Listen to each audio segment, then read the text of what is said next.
Yo, what's going on, guys? J.Yumeko here, and today we're back with some more Root Double Before Crime out of today's Extended Edition.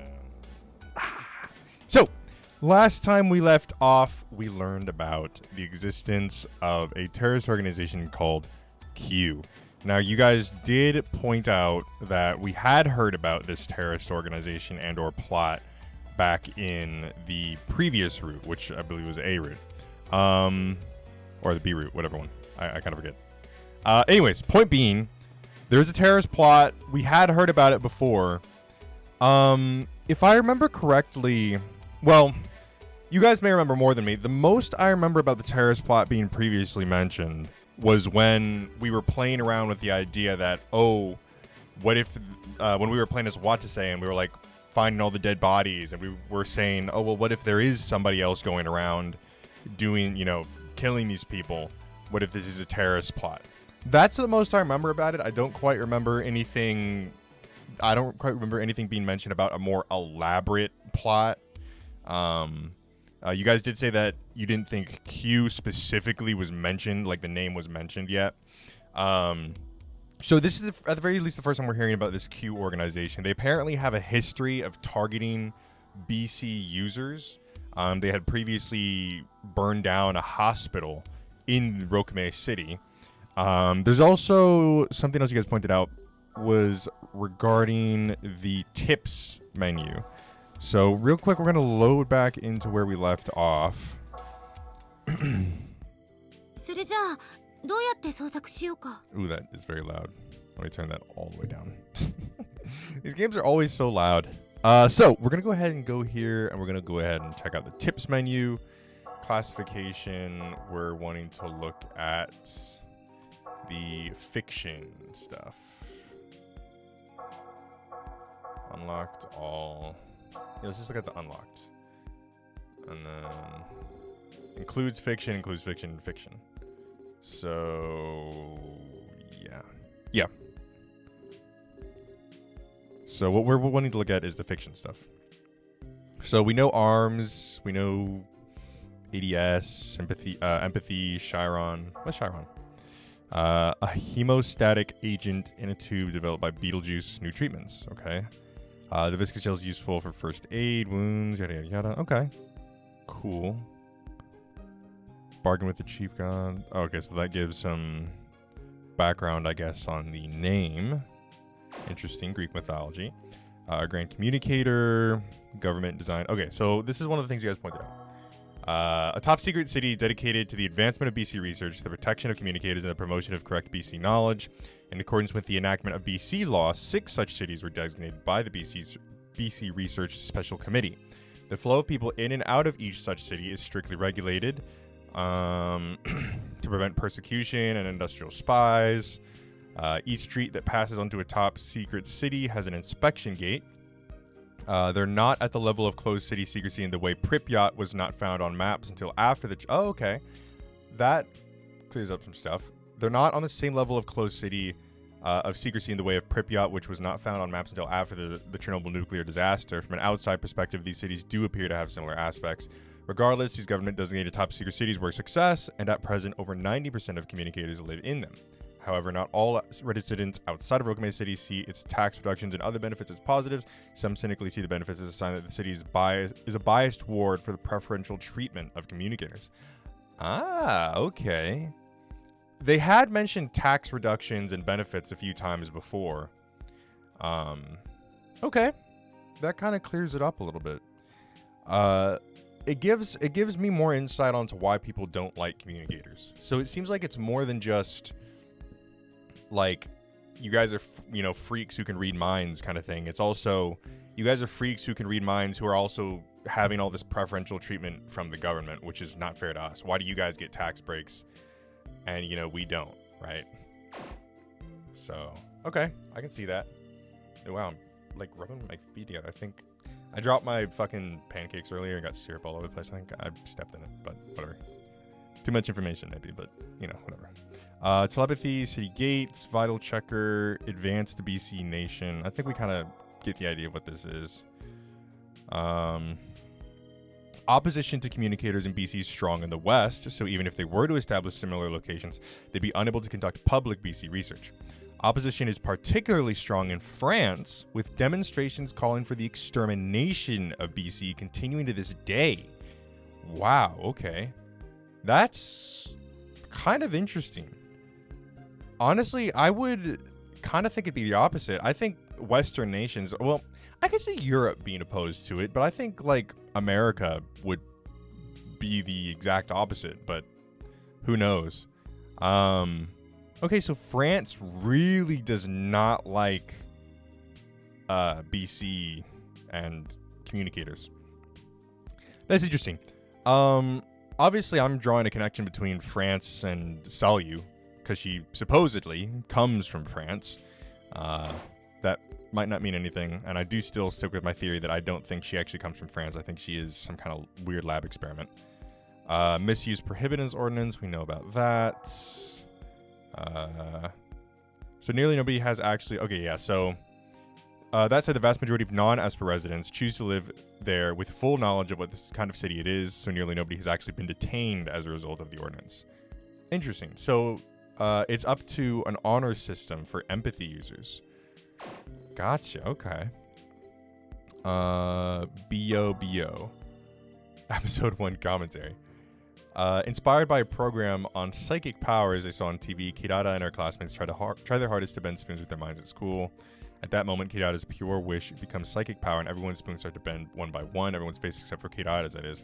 That was because her wish was to bring smiles to their faces and not her own. The purpose of this scene is to foreshadow Kirara's top-class psychic powers, but also paints a picture of the pure kindness of her spirit. Huh. Okay, so we even get a little insight onto the actual episodes of this fictional anime series. Beyonder, Esper Suit Beyonder, unoriginal. Okay, so that's another TV thing.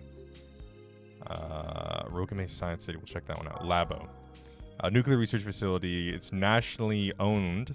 It's entrusted with its control, and Rokame City is entrusted with its control and management.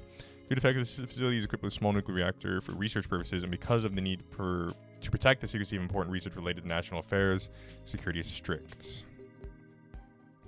Yada yada yada. It's equipped with countless surveillance cameras, and further inside is a private task force above the law, equipped with rubber bullet guns. The entire thing makes seems facts to the fact that remains that the government subsidies granted to Labo make Rokame City that is a city that's easy to live in. They figure to let sleeping dogs lie. Okay. One of the cities chosen as government designated top secret cities with the 2016 BC law under the pretext of protecting yada yada. Tall fence was erected. Surveillance cameras were installed throughout the town, and all phone calls, correspondence, and mail would be strictly filtered. In return, utilities and medical facilities were enriched, certain tax exemptions were made, and public order became extremely favorable for both individual and enterprises. It was as if the city had become a cradle for its citizens as long as they consented to the rules. The population is roughly 180%, roughly 2% or 360 of them being communicators demonstrating ability level 1. Okay, let's just go through that. Yada yada yada, yada yada yada. It is unclear why so many communicators are born in Japan. Because it's the same thing why, aliens always attack America, right? Of course, it happens in Japan. Okay. Well, that gave some insight into the universe a little bit more that I did not know because I've never checked that once. Anyways, let's continue. She said, okay, then how should we conduct the search? So yeah, right now we're trying to locate Q. If I remember correctly. 待てましろ。先に互いの能力について確認しよう。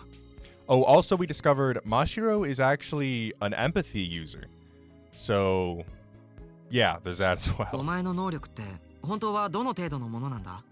私の場合は効果範囲500メートル程度のテレパシーと効果範囲10メートル程度のエンパシーだよ。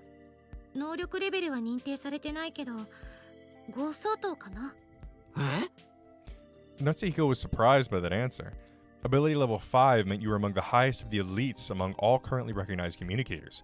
If you could freely use empathy on a target at a distance, you were classified as ability level 5.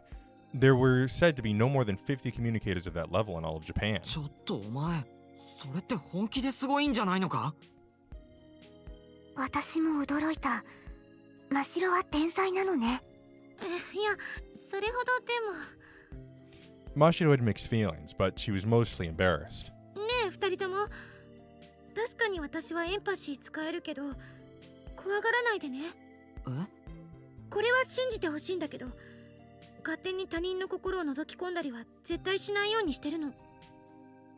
テロリストの心を読んだのは猿の身を案じてやったあくまで例外で、もちろん夏彦たちの心を読んだりもしないし。まあ、分かってるよ。だいたい私は読まれて困るような心は持ってない。もちろん他の人に話したりはしない。このことは僕らの秘密にしよう。そう、よかった。 Mashiro was relieved to hear their answers. それじゃあ夏彦の能力は？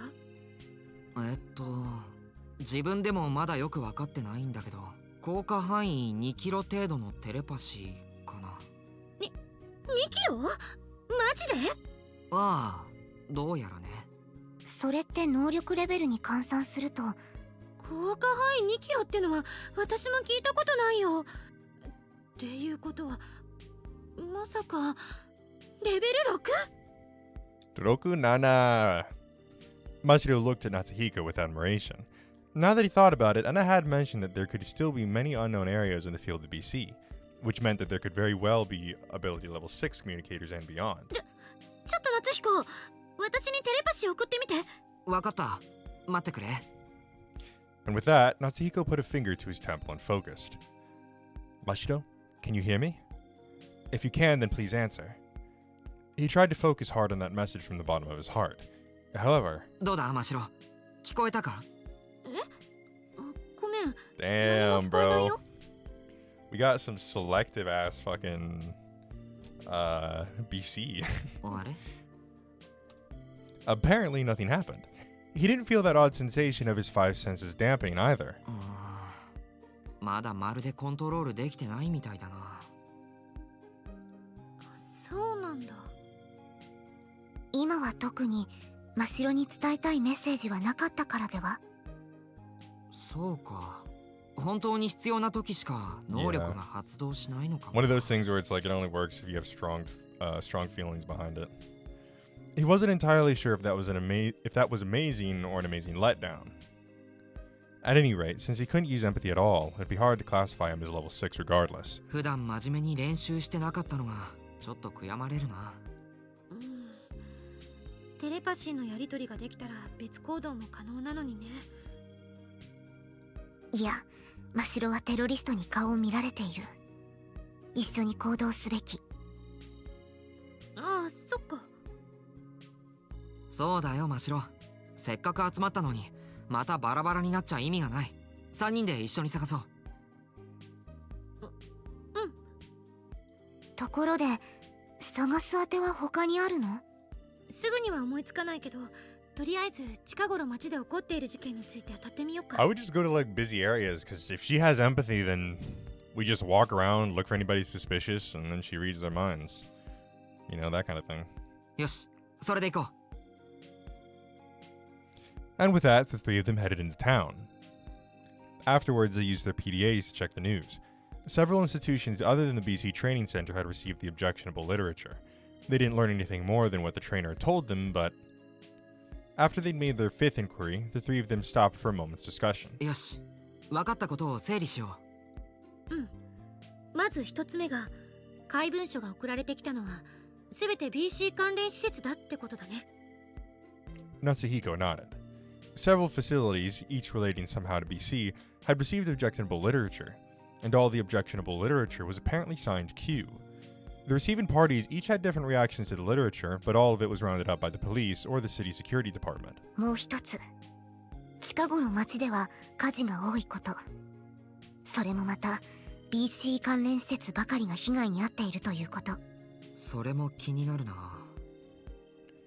it might have been coincidence, but beginning with the city's largest research facility, the BC Development Center, 3 such facilities had suffered from fires. 保安課が躍起になって怪文書の回収をしているのは不安を煽らないためかな。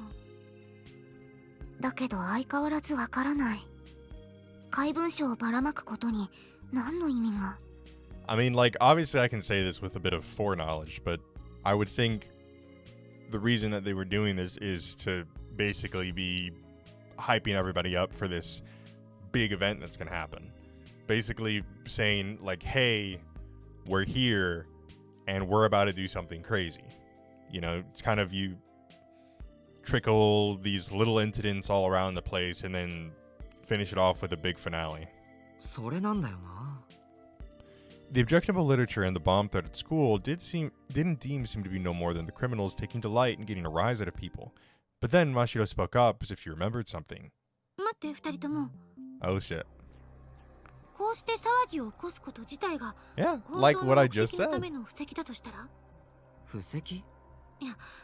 この手口ってさ、過去の Q が起こしたテロに似ている気がするんだよ。似ているってどういうこと？ 12年前にサルベツ市 BC 研究所爆破事件ってのがあったんだけど、あの時も Q は事件が起きた市内で犯行の直前に放火騒ぎを起こしてるんだ。爆破された研究所とは Yeah. 全然別の場所でね。それで警察や消防がその放火現場に出払っている隙に本当のターゲットを爆破したってわけ。それってつまり。陽動ってことか。 Natsuhiko gasped. True. If he caused panic everywhere around the city, the police and security department would have no choice but to spread their attention thin. Just collecting all the objectionable literature and tracking down its point of origin would require allocating a good amount of personnel. 今回の事件でも同じ手口を使ってるとしたら、本当のターゲットは So then it's 別にあ not る。 that other, like, facility. It's not the school. じゃあ本当のターゲットはどこだ？ The three of them thought for a second before speaking up all at once. 超心理学研究所。 It was the largest BC research facility in town, and they'd visited it on a field trip just a few days ago. If Q was after BC research facilities, then there would be no bigger target. 行こう二人とも。職員の人に伝えなきゃ。 And with that, the three of them dashed off. Wrong. For now, they took the bus and got off in front of the Parapsychology Research Center. ここが狙われてるのか？ In spite of their misgivings, the area was quite peaceful.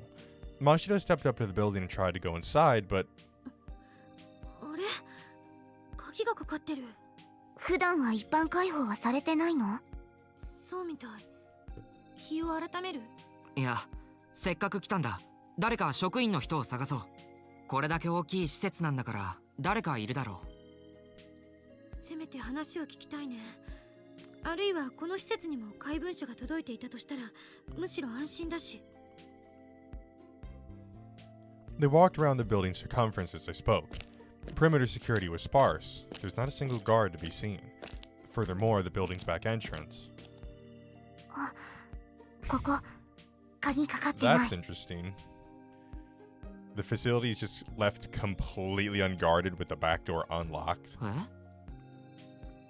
Just as Sally said, the rear entrance was unlocked. 警備がずさんすぎるぞ。これ Yeah, まずいん it じゃ is ないの worrying. か？いや、もしかしたらテロリストが侵入した後かも。あ、どうしよう。警察に通報する？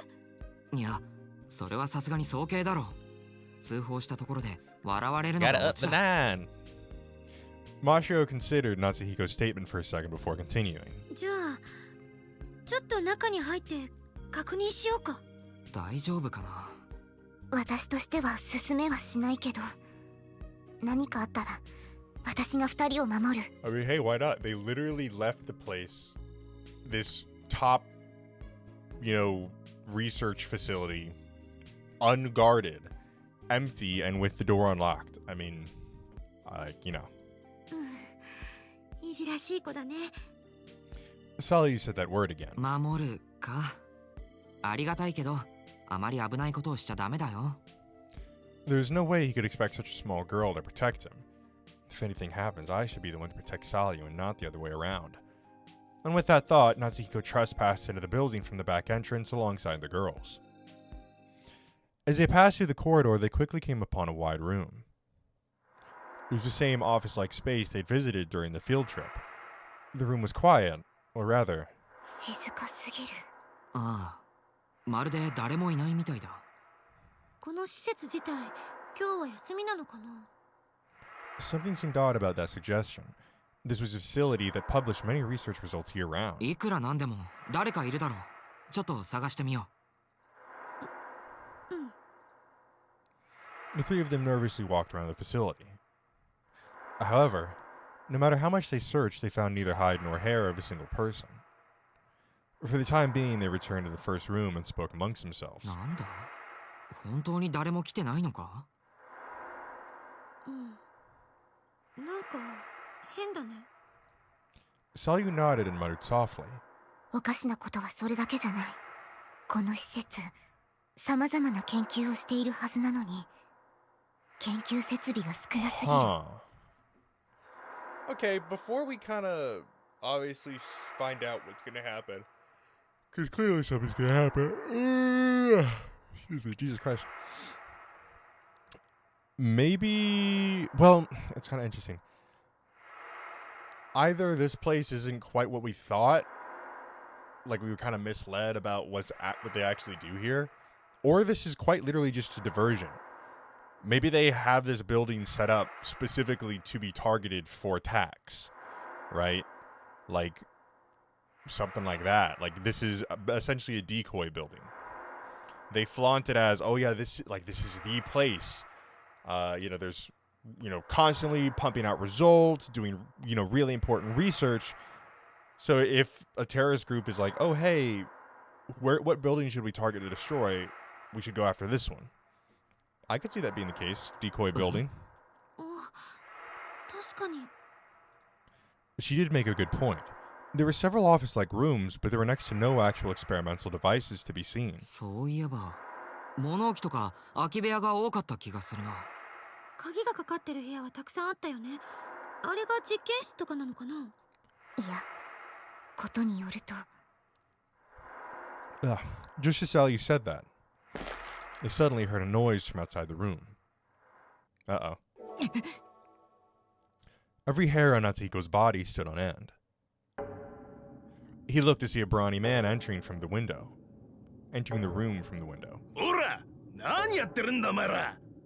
His outfit suggested that he was a security guard for the facility.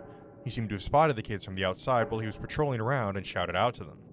Natsuhiko was somewhat relieved and spoke to the security guard. すみません。この施設がテロリストに狙われている可能性があると聞いて、それをお伝えしに来たんです。テロリスト？ The security guard stiffened at the word. 君、どこでそんな話を聞いたんだ？あ、いや。 It was doubtful that the security guard would believe Natsuhiko even if he told the truth. Natsuhiko thought for a second before answering. そんな噂を友達から聞いたんです。そうです。近頃この町ではテロリストが送った怪文書が飛び交っていて。どうも BC 関連施設が狙われているらしいんですよ。それでここも危ないかと思って。そうか、なるほど。ではちょっと詳しい話を聞かせてもらおうか。And with that, the security guard violently grabbed Natsuhiko's arm. いた、何を。悪いが、警備室に来てくれ。Yeah. Okay. The security guard spoke in a stifled voice. As soon as he heard that, Natsuhiko became suspicious. What? The three of them were well-intentioned whistleblowers, and yet the security guard was training his discerning eye onto Natsuhiko.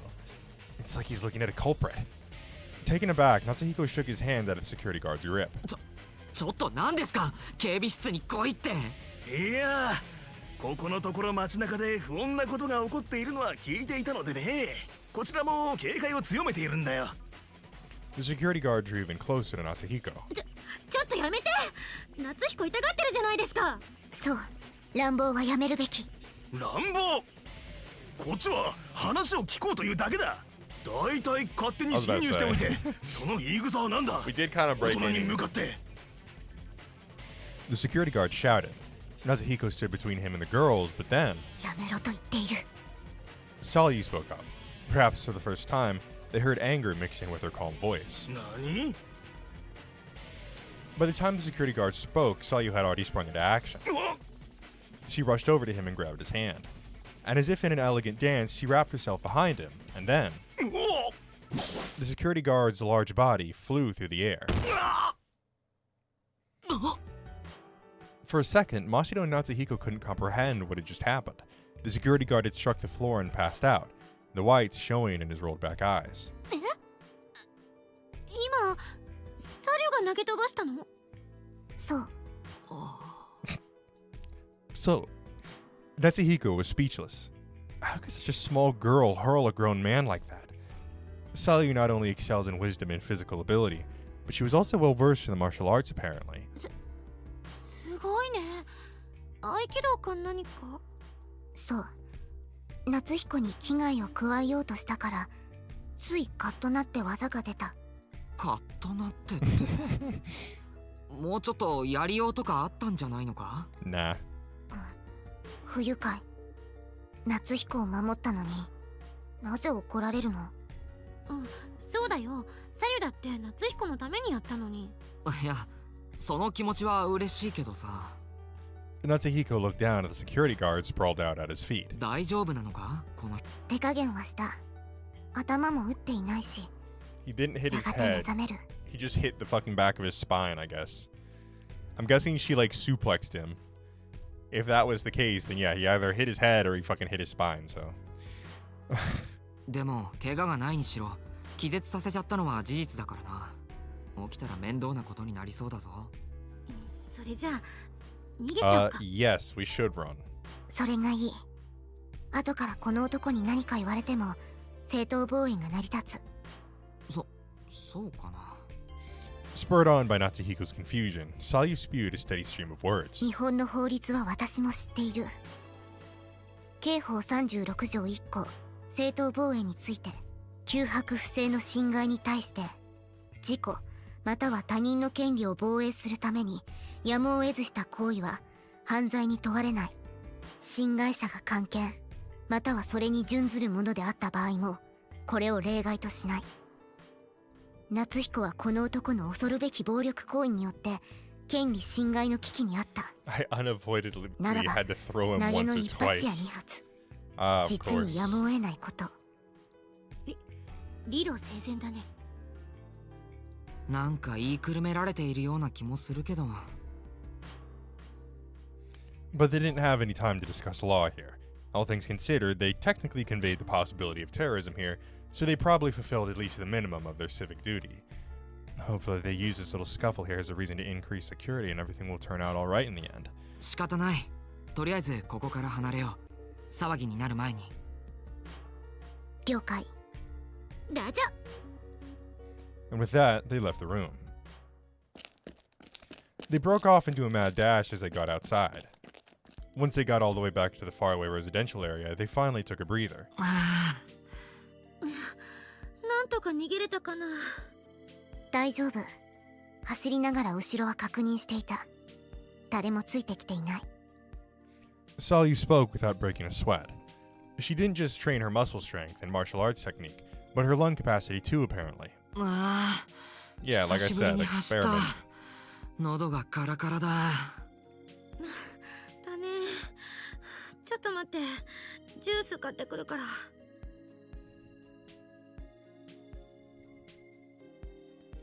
Mashiro toddled over to a nearby vending machine.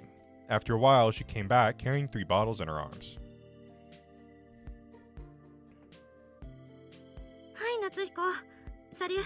私のおごりだよ。なんだこれ。レジスタゴールド？ Register gold. 栄養ドリンクだよ。恐ろしい量のタウリンが入ってんの。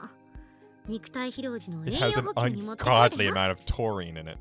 The only reason I know what taurine is from fucking Yakuza. Even then, I actually don't really know, like... Let me Google this real quick. I hope I don't make myself look like an idiot.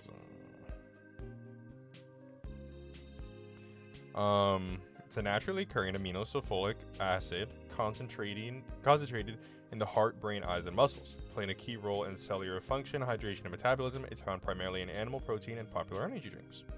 There you are. So yeah, like I was saying, the only reason I know of taurine is because of fucking Yakuza, because you can buy it. Just like, I guess it's technically just straight bottles of taurine. So, I mean, yeah. It's the perfect nutrition replenishment when your body's fatigued. Thank you, Mashiro. This sounds like it'll just make you even more thirsty. It probably would. This is probably the worst thing you could have gotten. Water is just unbeatable.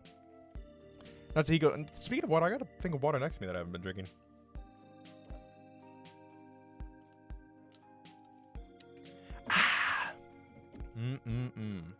Yummy, delicious water. Natsuhiko took a gulp despite his complaints. With their thirst quenched, they got to the main matter of discussion. しかし、あの警備員、何か様子が変だったな。うん。それは私も感じたよ。警戒を強めてるって言ったって、あんなに態度悪くなるのかな。この市の警備員というものは、みんなあんなに高圧的な。Now, I wouldn't be surprised if that was a terrorist, because it's like, it's kind of hard to say. He did seem a little bit aggressive, but then obviously it's hard to say whether that's because he was a terrorist or not.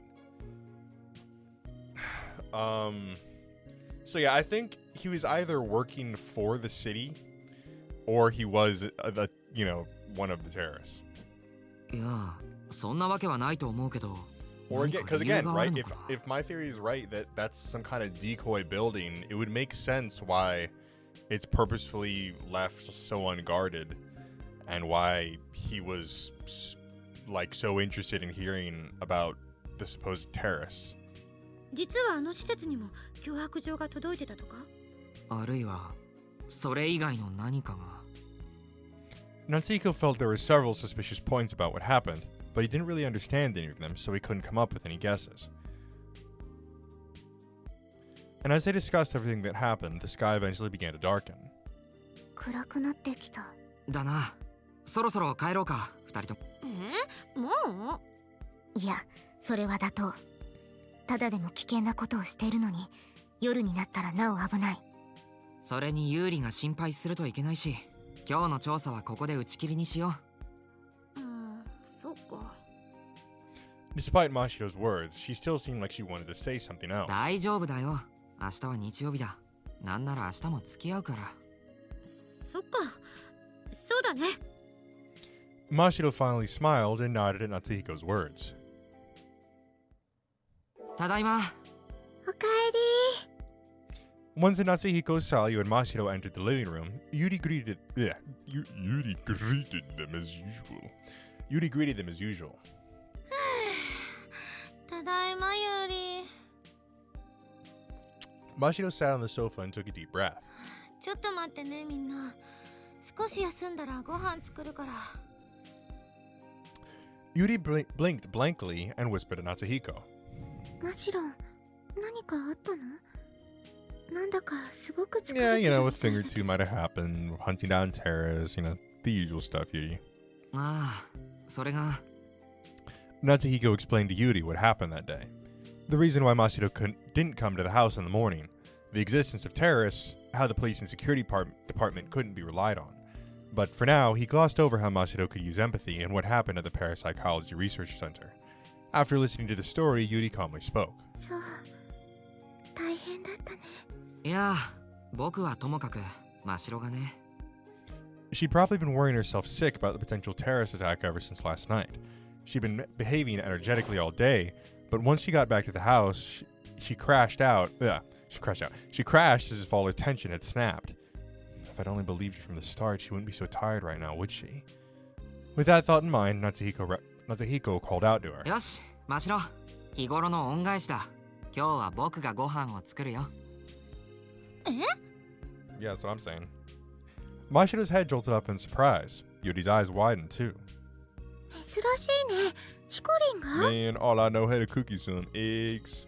ああ、僕がだ。Yuri couldn't cook at all. She couldn't even hold a kitchen knife, which meant that Natsuhiko had to be the one to do it. 夏彦、料理できるの？ No. いや、前に挑戦したけど全然ダメだった。というわけでサリも手伝ってくれ。私も料理はできない。けど、やってみる。オッケー。それじゃあいいかな、マシロ。ありがとう。 Mashiro seemed a little happy. さて、始めるか。Natsuhiko and Sayu stood in the kitchen and started off just lining up the ingredients. ひかり、サルちゃん、頑張れ。愛情は最良のスパイスだよ。 Bruh, where'd you learn that? I think that's just a cooking cliche, but okay. まあ、半人前同士でも合わせれば一人前になるさ。料理は科学の実験と一緒。分量と時間さえ間違わなければ美味しくなるはず。 Probably.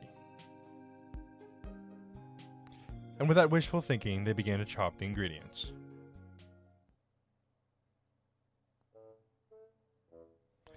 But the two cooking novices stumbled even at the very first step. サリュー、米研いでくれ。研ぐ？ああ、洗うってこと。わかった。 And with that answer, Sayu grabbed the kitchen soap. ああ、待て。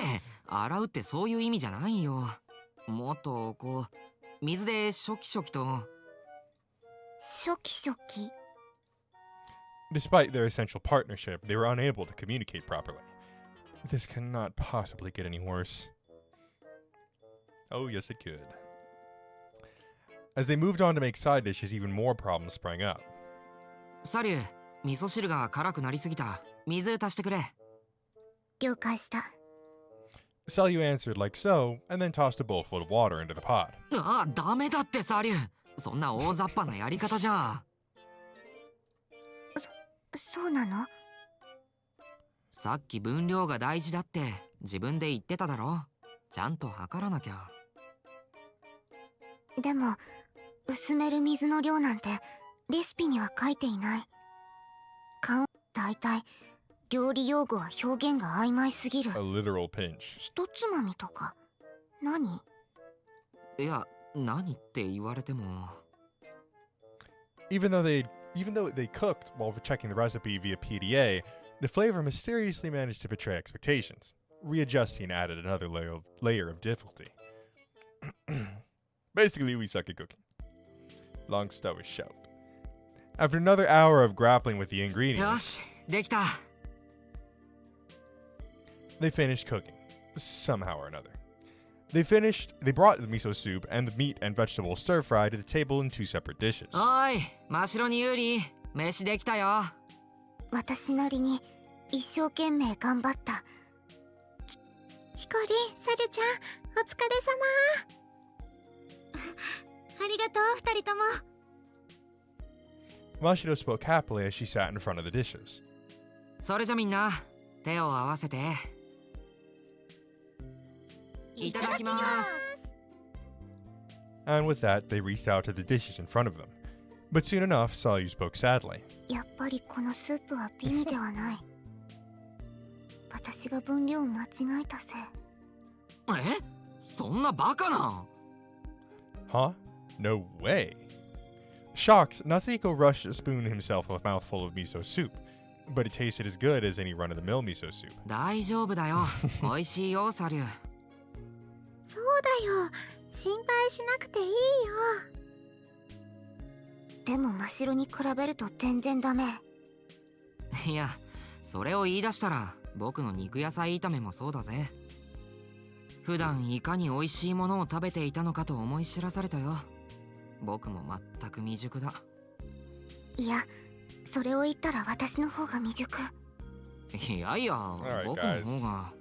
Let's stop pandering, okay? The two of them kept trying to out-humble each other. Mashiro giggled at their little exchange. 安心して、どっちも美味しいから。本当にありがとう、二人とも。そう。安堵した。いいもんだな。こうして料理を褒めてもらうって。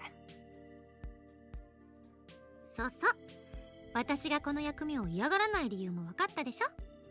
Yuri smiled as she watched the three of them converse. The cooking was plain and simple, but before they'd realized it, their usual warmth around the dinner table had returned. But then, as if to shatter the calm mood, the sound of the intercom rang out. Who could it be? あれお客さん？誰だこんな時間に。 Very rarely did anybody visit this house at night. Natsuhiko felt suspicious as he answered the intercom on the wall. はい。どなたですか？ああ、こちら天川さんのお宅でよろしかったでしょうか。はあ。そうですが。天川夏彦さんはご在宅ですか。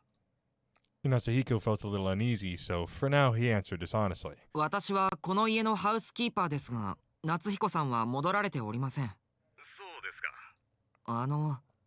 どちら様でしょうか？あ、これは失礼。私は六名士保安課の竹橋と申します。保安課？ Natsuhiko was suspicious. Why would the security department give this house a visit? Oh, I don't know. Maybe because you just fucking broke into one of their, like, research facilities and then assaulted one of the guards? Like, I don't know, Natsuhiko. Why do you think? 保安課の方が夏彦さんにどのようなご用件でしょうか？先ほど超心理学研究所の警備員の方から六名学園の学生らしき3人組がうちの建物に侵入して騒いでいた。追い出そうとしたら逆に因縁をつけられ気絶するほど殴られたと。え？ Natsuhiko was terrified. That wasn't what happened. ちょっと待ってください。それは何かの間違いです。まあ、最後までお聞きください。The security department member used polite words, but his tone sounded relentless. 我が保安課としては通報を受けた手前、とりあえず調べたんですよ。街頭に設置されている監視カメラの映像記録をね。すると警備員の方が殴られたという時間の直後、確かに高校生が聴診券から出てくる You're cooked, bud. You are fucking cooked. それで市民データベースに紹介したところ、それが天 I mean, like, what did you guys expect to happen? You know that this is a mass surveilled city. Natsuhiko shuddered. To think that they could identify him with such accuracy in such a short amount of time. But that wasn't the problem. What the hell did the security guard tell them? It's completely disjointed from the truth, isn't it? Not really. I mean, you guys did objectively go to the building, see that nobody was there, and that the doors were all locked. You then proceeded to go around the back of the building, entering through a back door. And then when a security guard confronted you and said, hey, come to the security room so I can, like, talk to you guys, you then attacked him and knocked him out. That's exactly what happened. Perhaps he resented being flung, but what he said was clearly fabricated. 聞こえてますか？あ、はい。それで我が保安課としてはですね、夜分すみませんが、市役所までご同行願えないかと伺った You're わけ fucked, です。dude. Come with us. Natsuhiko understood full well what that phrase implied. The security department member didn't come here simply to ask for his side of the story. If that were the case, they could do it here and now. And the fact that he went out of his way to come here at night meant he came to take us into custody. Confused at the sudden turn of events, Natsuhiko decided to buy time for now. ちょっと待ってください。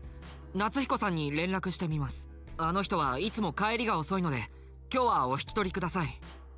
ああ、ご協力感謝します。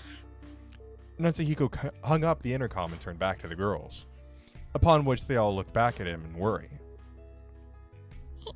ひかり、何かあった？ Mama, I'm a criminal. Mama, I'm a criminal. いや、保安課の人が僕たちを補導しに来たらしい。補導？どうして？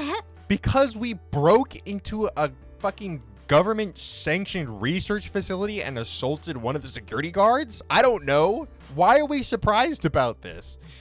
まさか超心理学研究所での一件で？確かにそうだけど、サリュのせいじゃないよ。Indeed, although the three of them were guilty of wrongdoing, the security guard was even more malicious. でも経緯はどうあれ、保安課に睨まれてしまったのはまずい。非常にまずい。保安課というのはどういう連中なの？市が運営する警察みたいなもんだ。 Natsuhiko thought back on his knowledge of the security department. The Rokame City Security Department was an organization that worked with the police to maintain the public order of the city. They were founded in 2016 based on the privilege of a government-designated top-secret city to mobilize a self-governed police force. They were a large organization consisting of 8 officials, 32 sections, and 400 men given just about the same privileges as police. For example, they had the authority to inspect the city's security camera footage and citizen database, the authority to carry extendable batons, as well as the authority to patrol, interrogate, and detain and take people into custody. Naturally, they didn't have the authority to possess handguns or to make arrests, but in exchange, their footwork was light and they were able to intervene in civil affairs. Small fights, acts of discrimination against communicators, misdemeanors, and petty disputes were often reported more to the security department rather than the police. And naturally, those taken into custody by the security department were often handed over to the police. やばいな。とっさに嘘ついてごまかしたけど、補導されたらややこしいことになりそうだぞ。 Fugitives on the run. だね。そんなのに関わっている場合じゃないのに。 Even though the security department members said that he'd leave for the day, they could still sense his presence outside the door. Perhaps he was waiting for Natsuhiko to get back, or possibly he was starting to make the connection that the housekeeper was Natsuhiko himself. The 4 children sank into silence for a while, and eventually Mashiro muttered, 逃げようかな。逃げるだって？だって補導されて警察にでも引き渡されたらテロリストを探せないじゃん。第一私家に帰ることもできないし、窓からちょっと逃げるしかないよ。おいマシロ、さすがにそれは。まあもちろん私一人で行くよ。夏彦たちはあのドアさえ開けなければいいからね。 But then that would isolate Mashiro again, and she'd seen the terrorist's face, and the off chance that something did happen, there'd be no taking it back. I at least want to see her off to her house, but... As that thought crossed his mind, Natsuhiko looked at Yuri. The girl who could not leave the house noticed his glance and spoke. 私のことは気にしなくていいよ。でも保安課の人が探してるのはヒコリンとマシロンとサルちゃんだ My けで only しょ。 worry is that she can't cook for herself. So depending on how long they take us for, or even if they jail us, my mom's not coming back. So it's like, you know, we're leaving Yuri all alone to, like, starve to death. 私は頭数に入ってないと思うし、お家の中にいれば大丈夫だよ。Natsuhiko was quite hesitant. If they left the house just once, the security department could catch them easily, and who knows when they'd be able to return. But is it really okay? Is it okay to leave Yuri here alone? He'd promised himself that he'd keep watching over her. He felt that it wasn't the time for that now. Leaving Mashiro alone to her own devices and staying in this house with Yuri probably wouldn't give him any peace of mind. And he couldn't take Yuri away with him, much less drag her into this mess. Natsuhiko thought long and hard and finally made up his mind. わかった。ユーリは留守番していてくれ。うん。よし。じゃあマシロ、行く。 Mashiro's eyes widened at Natsuhiko's words. まさか Jailbreak! 送っていってく Let's れ get out of る here, guys. だって仕方ないだろ。一人にさせられないし。今日はいろいろあったからな。もし何か起きたらと思うとさ。Even Salyu cut in with a whisper. ならば私も同行する。責任の一端は私にあるし。ほら、3人なら安心だろ。なんか悪いな。でもありがとう。 Natsuhiko responded to her with a smile. 一応 PDA は置いてくか？ GPS 機能で追跡されたりしそうだし。そうだね。明日取りに来よう。財布など最低限のものだけ持っていくべき。 Salyu held Alice in her arms as she spoke. The 3 of them placed their PDAs on the table and raised the TV volume. They did so in order to cover the tracks of their escape as much as they could. それじゃあ僕らは行くけど、ユーリ、本当に大丈夫か？ Yuri smiled and replied to Natsuhiko's question. ねえヒコリン、そんなに私のことを気にしないで。 I'll be back. テロリストから街を守るためヒコリンは行くんでしょ？そこまでの大事じゃ。 Natsuhiko tried to deny it, but once he realized she wasn't that off the mark, he shut up. Yuri continued with a serious look on her face. だったら行くべきだよ。マシロンやサルちゃんと一緒に。きっとヒコリンは今昔のヒコリンに戻ろうとしてるんだよ。正義感が強かったあの頃にさ。そうかな。そうだよ。でも9年前と同じことを繰り返しちゃダメだよ。そうして過去を乗り越えて、ヒコリンならできるはずだから。Those words reached deep into his heart. Yuri's talking about what happened back then? Right before the accident 9 years ago, Natsuhiko left with Yuri, leaving Mashiro behind. And now he was going to leave Yuri behind. But Yuri didn't stop him. In fact, she wasn't telling him to go. Oh, she was telling him to go. Telling him to overcome the past. わかったよ、ユーリ。Natsuhiko quietly nodded. だけど、ちょっと出てくるだけだ。できるだけ早く戻ってくるから。私は行けないけど、この家でみんなの帰りを待ってるよ。Natsuhiko exchanged a smile with Yuri before speaking to Mashiro and Salyu. それじゃ行こう、二人とも。了解。And with that exchange, they opened the window and escaped as inconspicuously as possible. Once they shut the window, Yuri gave them a word of parting. 気をつけてね、みんな。Natsuhiko nodded, and the three of them left. The sound of the TV that was left on leaked through the room and eventually faded into the distance. とりあえず私の家に行こう。隠れ場所を確保したいし。In accordance with that suggestion, the three of them headed into Mashiro's house. The Toba residence was quite nearby, no more than 3 minutes if you ran. But once they got close, あれ？待って二人 they're とも。 definitely there already. Natsuhiko and Salyu stopped at Mashiro's command. どうした、マシロ。うちの玄関先に人が。 And true enough, they looked to see the silhouettes standing in front of the Toba residence.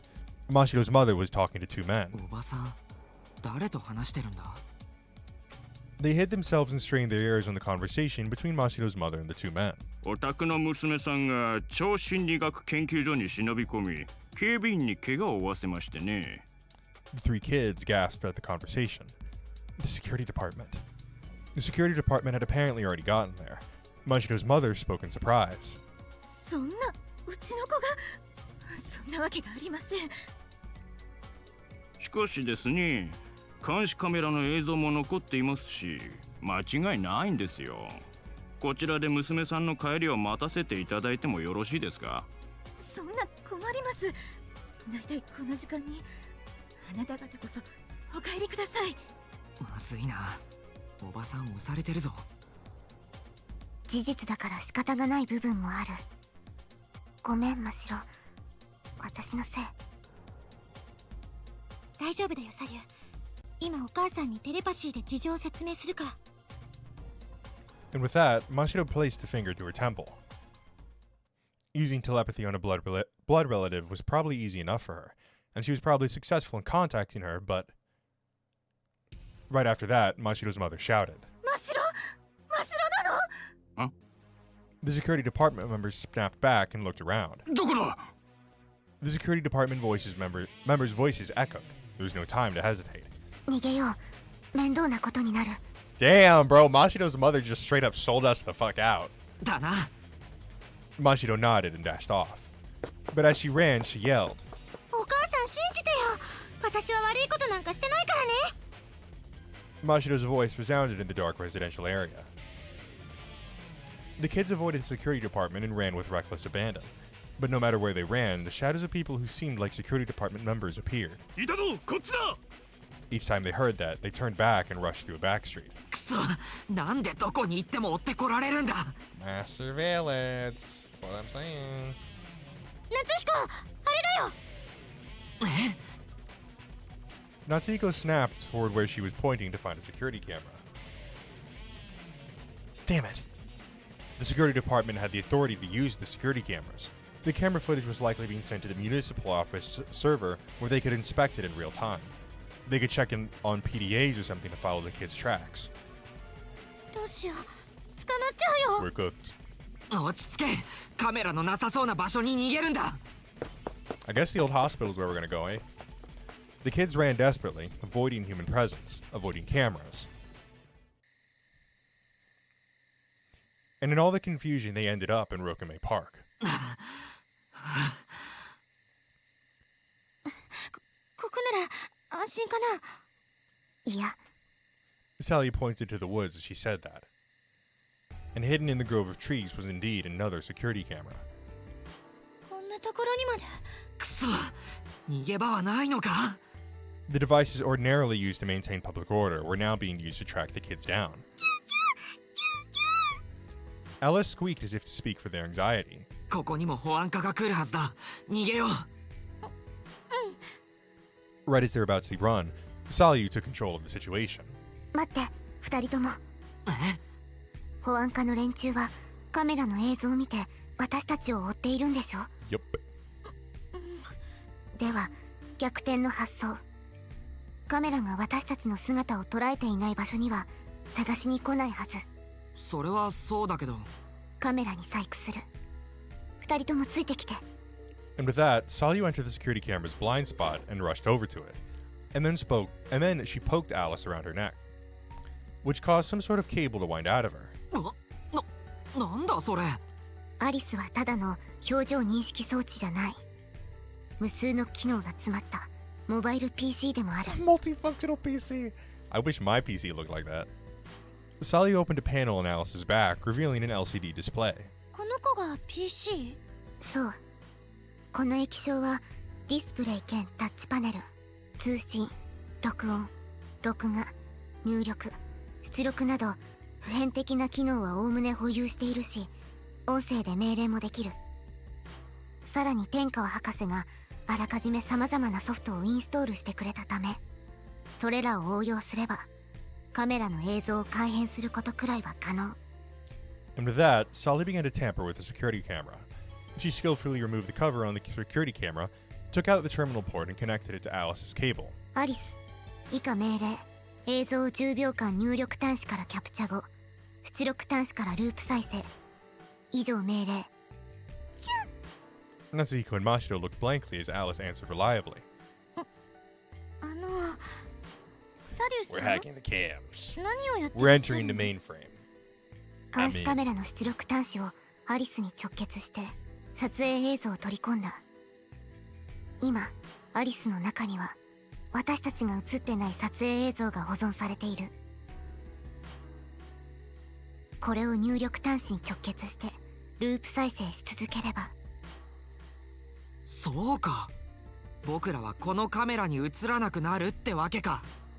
Salyu nodded at Natsuhiko's words. そう。これで保安課員がカメラの映像をチェックしてもこの公園には誰もいないと思うはず。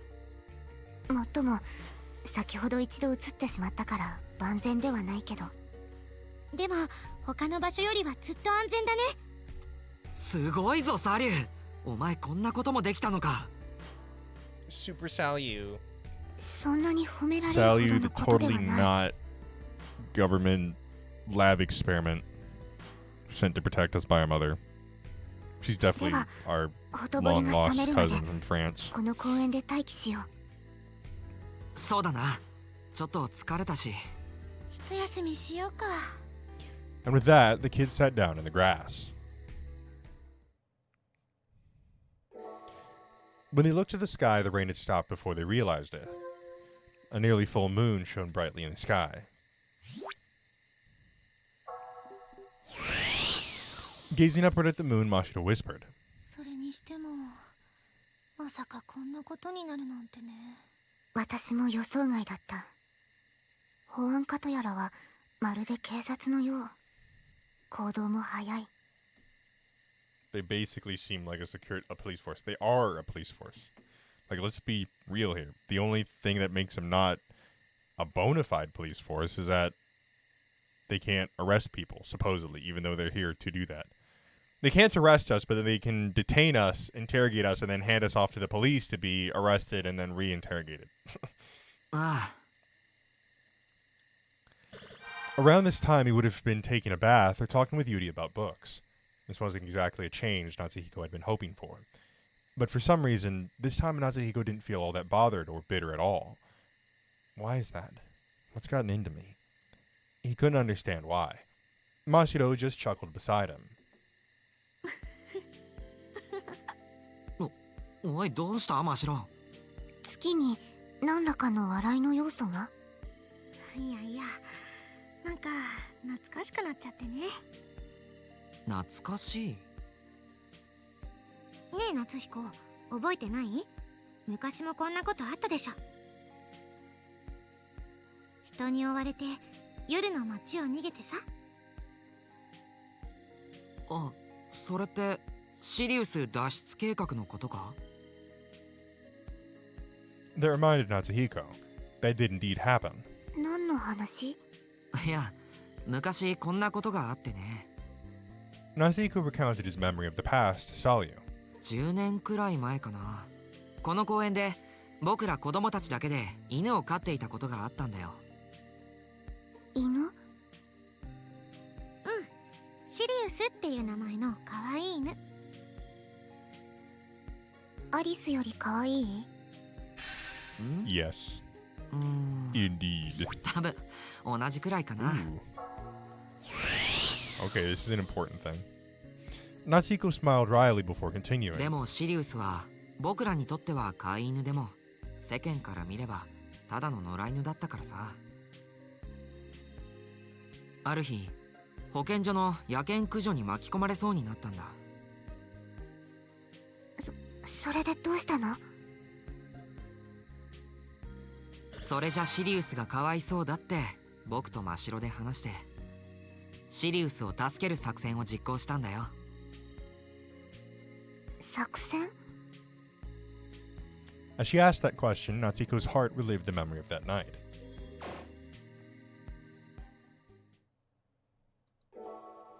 They rushed to find a way to save Sirius, but they couldn't find anyone who would adopt him, and 2 days passed. 友達んちもみんな全滅だね。団地とかに住んでるやつ多いからな。どうしよう。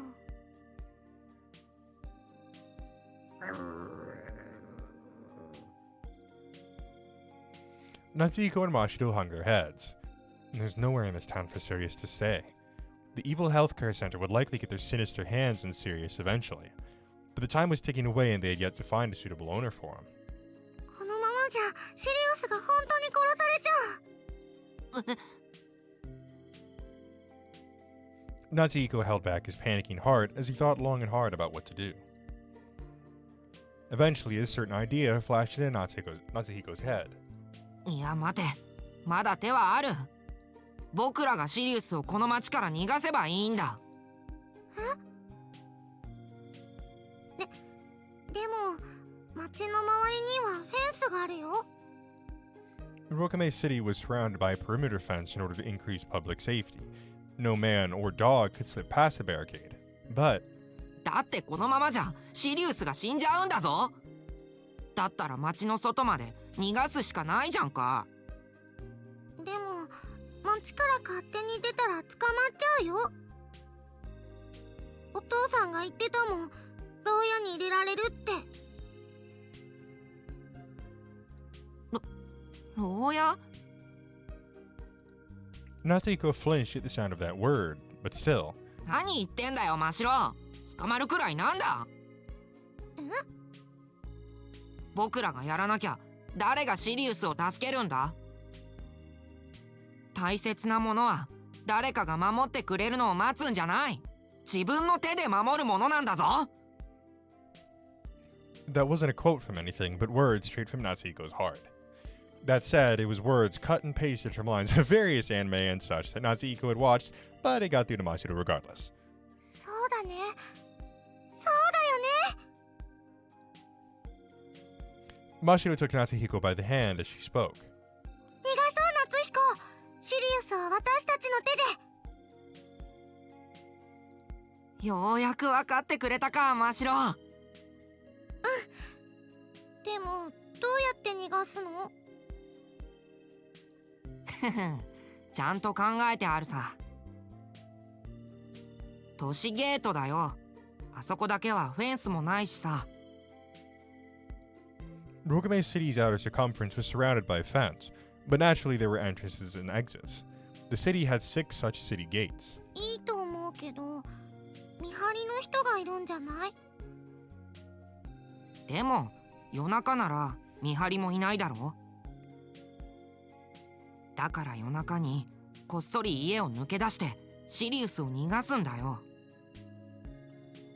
そっか、うん、いいと思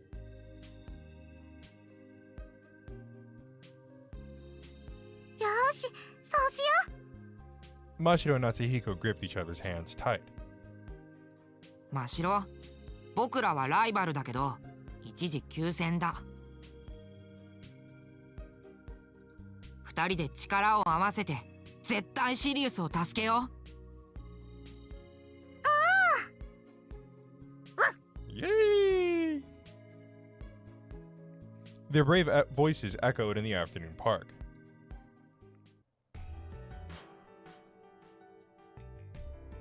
That night. Alright, so I guess we're gonna sneak the dog out. Well, I mean, surely this has to carry some kind of importance, though, right? Like, maybe a way for us to escape the city eventually? Maybe. Actually, you know what? That actually might be where this is heading.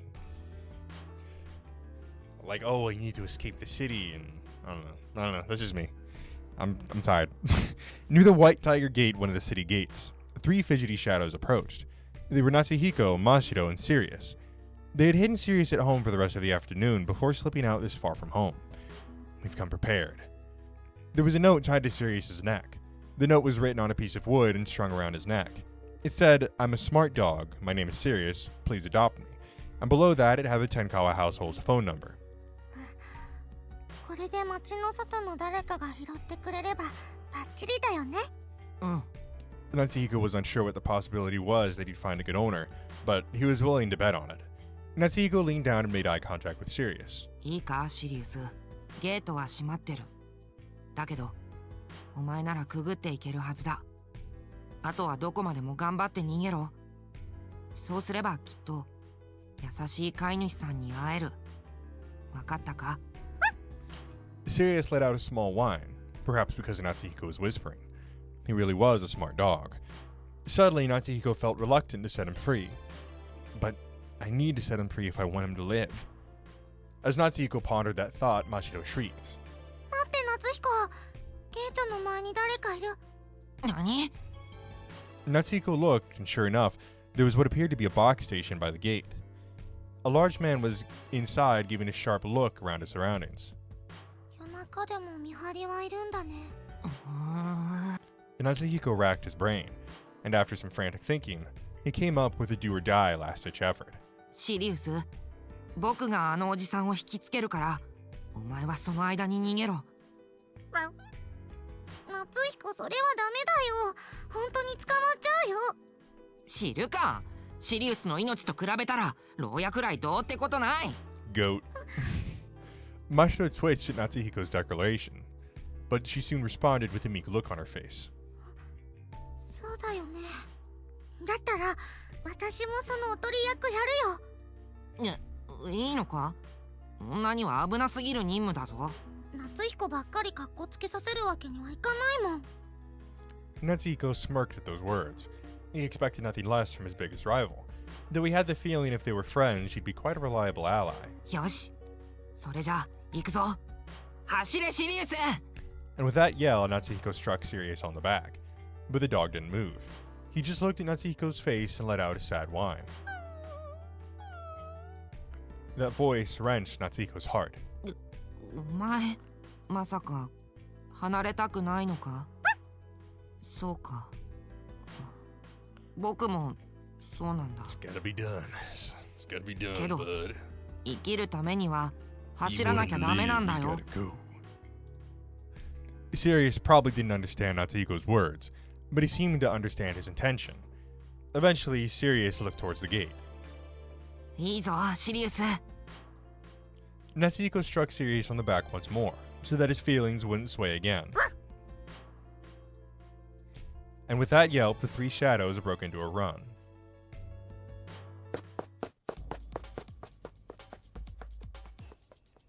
Natsuhiko and Mashiro went up to the station box and started yelling. やーいおじさんのバーカ Bruh. 何が都市ゲートだ。こんなのなくなっちゃえ。なんだ This sudden disparagement from children caused a security guard in the station to jump. He leaped out of the box and started yelling at the kids. ほらなんだこんな夜中にいたずらガキども He looked terribly enraged, but Natsuhiko shouted, undaunted. 僕らはいたずらガキなんかじゃないヒーローだ何言ってるんだ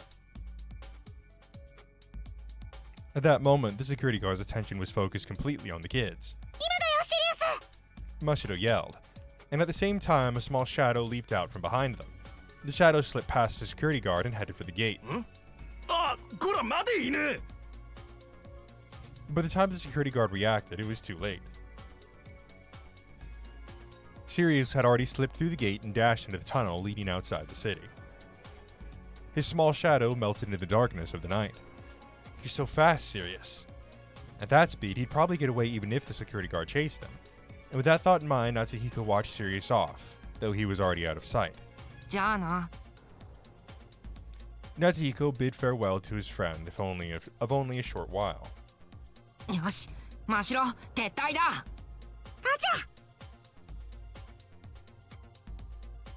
The security guard yelled something or other from behind, but they ran away without a second thought. They kept running with serious looks on their faces. Eventually, Mashiro let out an odd voice.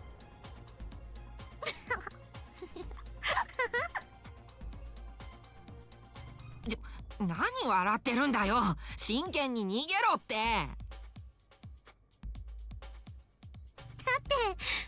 面白くってさ。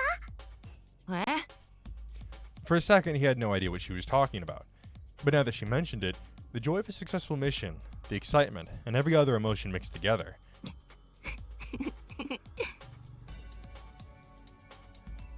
It certainly was worth a laugh. なんかおかしいでしょ。 Their laughter echoed through the night streets. Oh, fuck. A beautiful full moon looked down upon the children as it shined in the sky.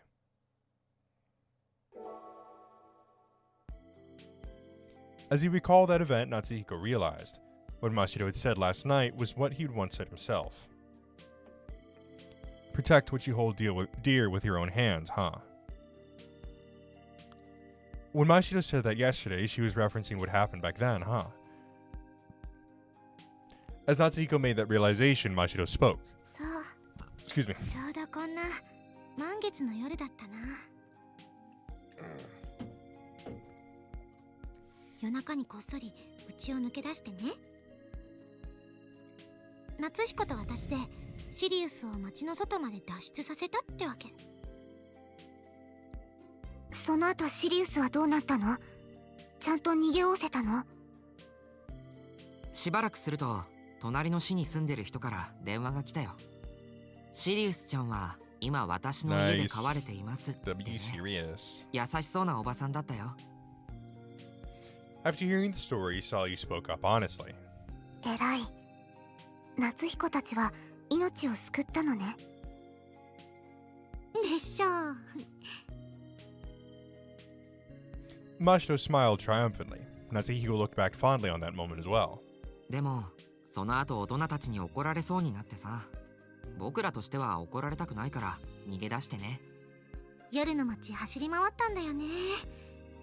あの時に状況ちょっと似てるなって。 After hearing the story, Sayu looked up at the moon and whispered. それすごくいい思い出だと思う。ああ僕もそう思うよ Natsuhiko worked earnestly back then for the righteous cause of saving Sirius. He didn't stop to think too hard about the details. He just tackled the danger with reckless abandon, and he succeeded. so I'll just do it again this time. With that thought in mind, Natsuhiko spoke to Mashiro, who was sitting beside him. なあ真白 Oh my god, my leg is so fucking itchy, dude.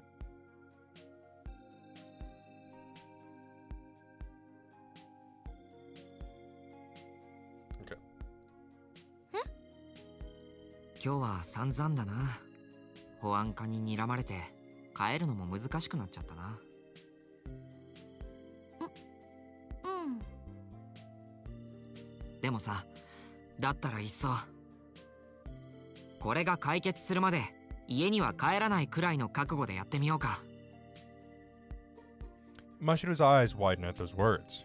やるってまさかテロの阻止だよ God, I think there's a fucking mosquito in here. Fuck, dude. Biting on my motherfucking leg and shit. 僕らにできることがあるかわからないけど何もしないよりいいだろ夏彦ようやくいいテンションになってきたね私は嬉しいよまあいやあくまで覚悟の問題だけど君ら女の子だし着替えや風呂とかも必要だろうしいいよこうなったらそんなの問題じゃないよ Mashiro jumped for joy, but Sayu, on the other hand, just had a critical look on her face.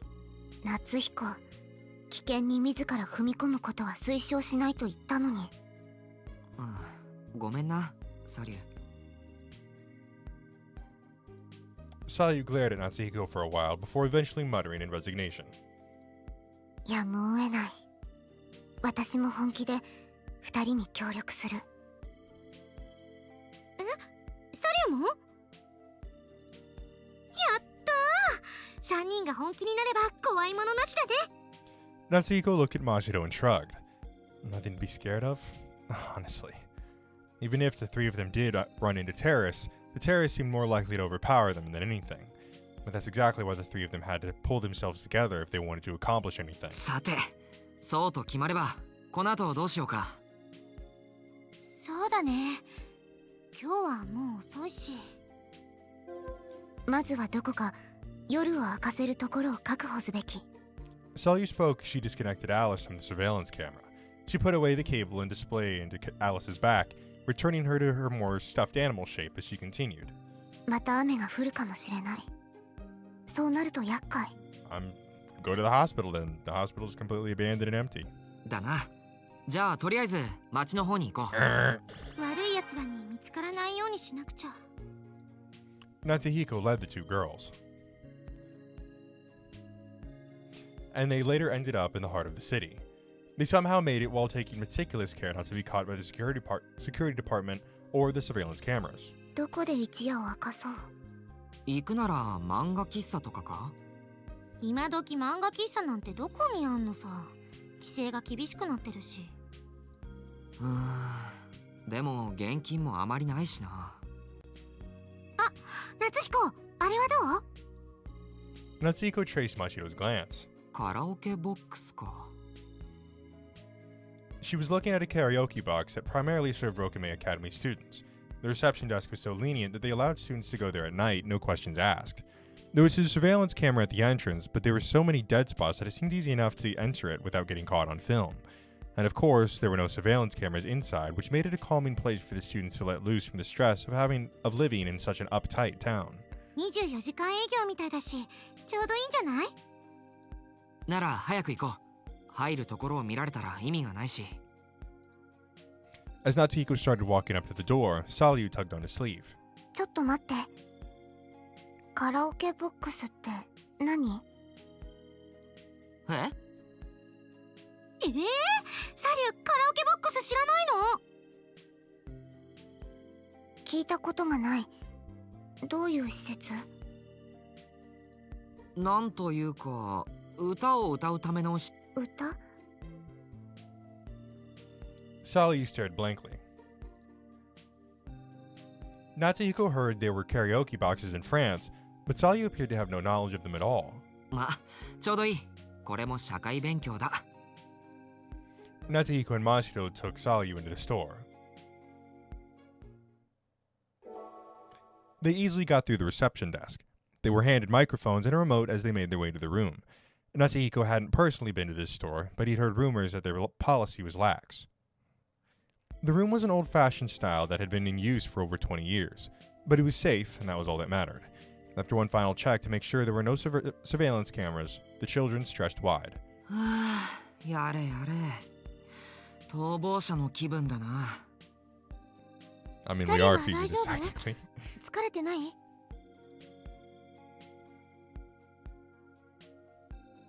As Mashiro asked her a question, Sayu looked around restlessly. 夏彦、どうやって歌うの？え？サリュー、もしかして歌いたいのか？うん、興味深い。歌ってるような状況でもないんだけどな。He was thinking it'd be better for them to sleep and let their bodies rest.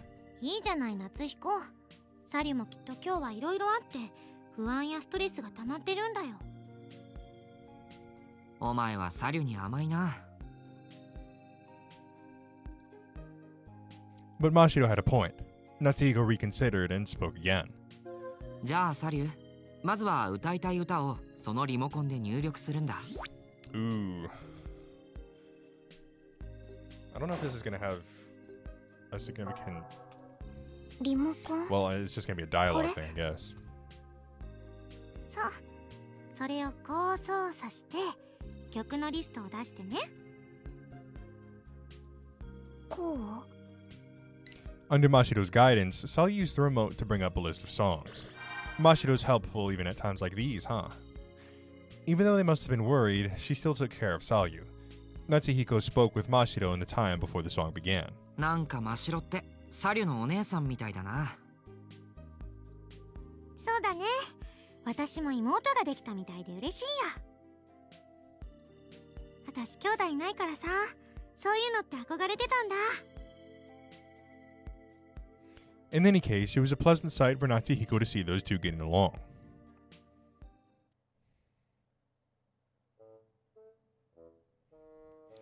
And after a short while, the three of them sang songs in turn, until they lost track of the time and felt satisfied.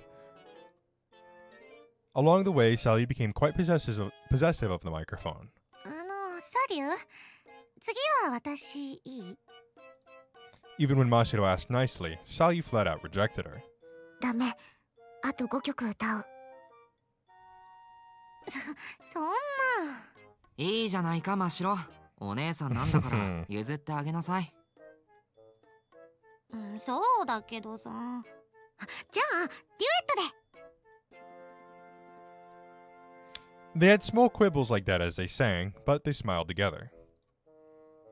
It certainly may not have been the best time to sing, and perhaps they were merely running away from the harsh reality outside.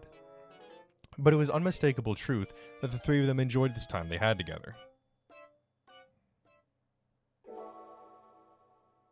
And after the three singers had exhausted their repertoire, Mashiro started dozing off as she sat next to Natsuhiko. Sayu stopped singing and spoke up. マシロ、寝たの？ああ、疲れてたんだろうな。私に付き合って無理して歌っていたのかもしれない。そんなことないだろう。こいつも楽しんでたと思うよ。And Mashiro was probably able to forget her anxiety too. 気を使うことはないよ。僕も楽しかったし。そう。よかった。私もいい経験になった。二人に感謝する。歌を思い切り歌うのがこんなに楽しいとは知らなかったから。Something suddenly struck Natsuhiko as he heard those words. Maybe what Sayu enjoyed wasn't the new experience of karaoke, but the new experience of singing out loud. Come to think of it, he knew almost nothing about her past. なあサリュ。何？サリュってフランスにいた頃どんな生活してたんだ？ Sayu fell silent at the question. いや、答えたくなかったらいいんだよ。ちょっと気になっただけだから。答えたくないわけじゃない。聞きたいなら話す。もっともあまり面白い話ではないけど。 Because I don't believe you were ever in France. And with that self-derisive statement, Sally began quietly to speak. 私が生まれたのはフランスの片田舎にある大きな屋敷。その中に閉じ込められるようにして私は育った。やっぱサリュってお嬢様だったのか？わからないけどそうなのかもしれない。私の両親は確かフランスで原子力関連の企業を経営しているらしい。そこで私は何不自由のない生活をしていた。あらゆる分野って Like martial arts? 科学を中心としたさまざまな学問、英語、日本語、中国語など工学などの技術、ピアノや絵画といった芸術の類、果ては機械体操や護身術まで。 Then why the fuck are you so small? Oh wait, no, it's because she's like 2 years younger than us or something. I forgot. Natsuhiko was shocked. He did think that she was an extraordinarily gifted girl, but he didn't expect it to that degree. 私は乾いた砂のようにそれらの知識を吸収した。増えていく知識と習熟していく技術が私の存在証明。外で遊んだりとかは？近所の友達とかと？そんなことはまるでなかった。両親がとても厳しくてずっと家の中にいた。私も外に出る必要はまるで感じていなかった。なるほどね。Natsuhiko felt that her upbringing was completely different than theirs. When Natsuhiko was still playing outside, Sally was already taking advanced private classes at home. Sally's peculiarities and abilities were probably derived from her upbringing, but he thought that her parents, who kept their daughter locked away at all times, couldn't be very decent parents at all. It might not be an easy topic to talk about. He didn't know if there were complicated circumstances or if it had something to do with Salyu's health, but even so, Natsuhiko asked more questions. でも今は外に出てるみたいだけど、両親の考えが変わったのか？そういうわけじゃない。天川博士に連れ出された。は？なんで母さんが？そもそもサリュの両親とはどういう関係？遠縁の親戚だというのは聞いたけど。博士は若い頃一時期フランスに住んでいたのだけど、その時私の家に下宿していたとのこと。その後もたびたび私の両親と連絡を取り、私の存在を知ったらしい。博士は私を自由にさせてあげたかったと言っていた。あの母さんがね。It was hard to believe that so suddenly, but Sally didn't seem to be lying at all. 博士は両親を説得し、日本へ留学することを認めさせた。以上が私が博士から聞いた経緯。だからこんな中途半端な時期に急に転校してきたのか。でもどうしてうちに住むことになったんだ？理由の一つは、私には他に住むところがないということ。もう一つは博士曰く私に夏彦を守ってほしいとのこと。前にも言ったけど、近頃この六名士も治安が悪くなっているから。治安、確かにな。When she had told him a few days ago, he didn't quite understand what she'd meant. But today, what she said felt all too real. Protect me, huh? Apparently, Salyu's training back in France gave her the physical ability and the martial arts skill necessary to lead the security guard by the nose today. Natsuhiko didn't know exactly how much faith his mother had in Salyu, but it's too shameful to have to rely on someone else for protection all the time. なあサリュ、今日警備員を投げ飛ばしただろ？あれ僕にもできないかな？夏彦が？いや、なんだか状況も緊迫してきたしさ、僕も自分の身を守れるようになりたいんだよ。武術は少しかじったくらいでは役には立たないけど、素人にも使える技はある。そうか、ぜひ教えてくれ。了解。では夏彦、私の襟首を掴んで。Oh. ああ、こうか。 Uh-oh. Natsuko gently reached out for... Yeah, let me just casually, like, fucking put my hand around this little girl's fucking neck. Like, I get that they're training, but, I mean, come on. You know, like, yeah, the only reason I say that is because if I did that, her head would be separated from her body. Let's just put it that way. And at the very next moment, Salyu grabbed his hand. 例えば襟首を掴まれたら、まず相手の手首を掴み返す。そしてその腕をひねるように相手の後ろに回り、思い切り引き下げる。Oh. And with an energetic shout from Salyu, Natsuhiko's world turned upside down. Natsuhiko groaned as shock ran through his back. It was an odd sensation. Salyu didn't seem to exert that much strength, and yet she quickly threw him off his feet. 大丈夫？ Also, apparently this is supposed to be Aikido that they're doing. Isn't Aikido like a massive fucking fraud? Like, isn't Aikido completely fucking fake? Let me search this up. Because I'm pretty sure that's what I heard. Let's see.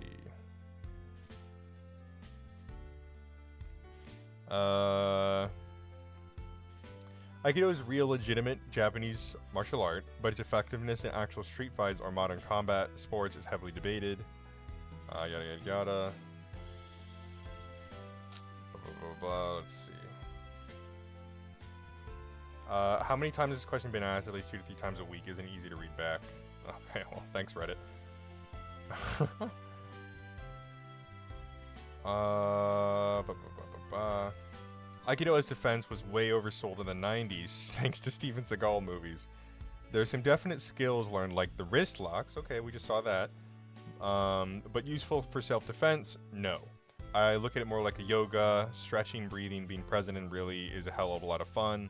There's one absolutely important skill learned though, getting up off the floor over and over and over, maybe 100 times per class. Aikido is good at Aikido. If you combine Aikido with judo, BJJ, and wrestling like Shintaro Higashi, it's a good martial art. Aikido is almost worse than nothing in fighting. Aikido, wow. Aikido is almost worse than nothing in a fight. You shouldn't treat it like a combat sport. Think of it more as a dance class. Fun and probably gets you into shape but won't help in a fight. I think the main reason with it is that people who do it think they can fight. Okay.